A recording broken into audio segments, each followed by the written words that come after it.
नमस्तेस्तु भगवन् विश्वेश्वराय महादेवाय त्र्यम्बकाय त्रिपुरान्तकाय त्रिकाग्निकालाय कालाग्निरुद्राय नीलकण्ठाय मृत्युञ्जयाय सर्वेश्वराय सदाशिवाय श्रीमान् महादेवाय नमः।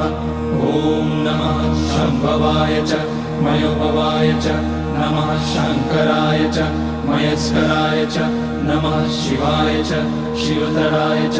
ॐ त्र्यम्बकं यजामहे सुगन्धिं पुष्टिवर्धनम् उर्वारुकमिव बन्धनान् मृत्योर्मुक्ष्यमामृतात्।